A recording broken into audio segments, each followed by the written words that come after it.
It's a typical night for Ricky and Courtney Martin.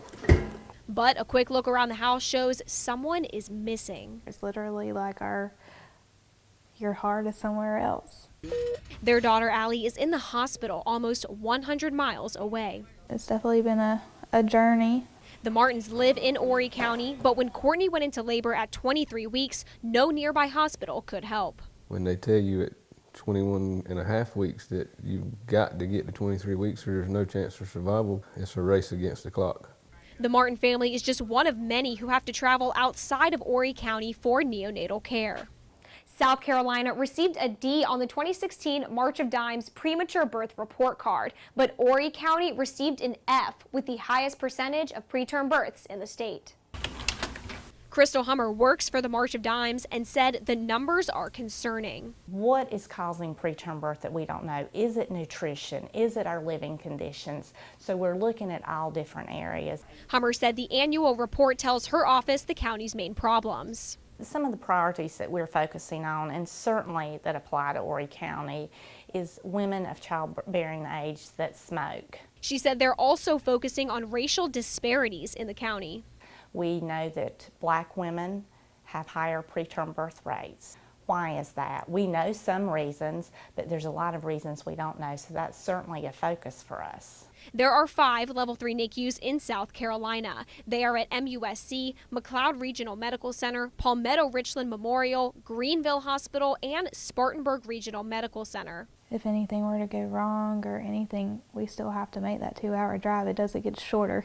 Which causes an emotional and financial burden on the Martins. But it's really hard to put in the words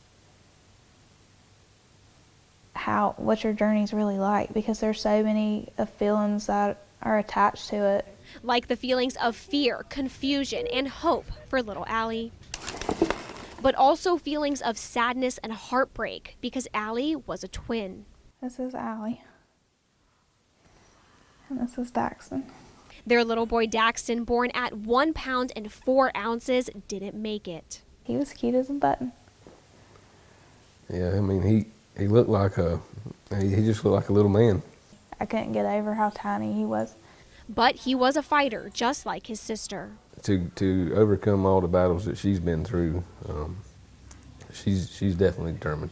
The Martins said no part of this journey has been easy. So I asked Grand Strand Medical Center's Chief Nursing Officer Tiffany Keys what the hospital is doing to get better care for babies in Horry County. Long before the March of Dimes report card came out recently, we noticed that there was a need for an increased depth of services for mothers and babies in our county. That's why Grand Strand recently added a 24/7 neonatologist to cover its Level 2 nursery. And what that means is that we can take care of babies that are 32 weeks gestation or greater. Rotating neonatologist Art Shepard said this new position allows for more physician supervision of sicker babies. So they can remain in Horry County, they can remain close to their families, close to their moms who've just delivered, and close to the support network that those families are going to need. But the nursery can only help moms and babies at 32 weeks, while at MUSC, they can take care of babies at 23 weeks. If we can make it to that, they at least have a chance. And little Allie has taken that chance in stride.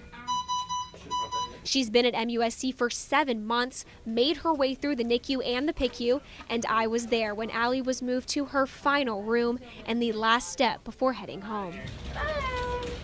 The Martins said it takes a lot to get through this stage in their life. Faith and family, and your baby's determination.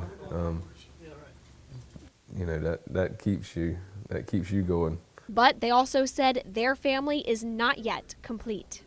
Until we have our little boy.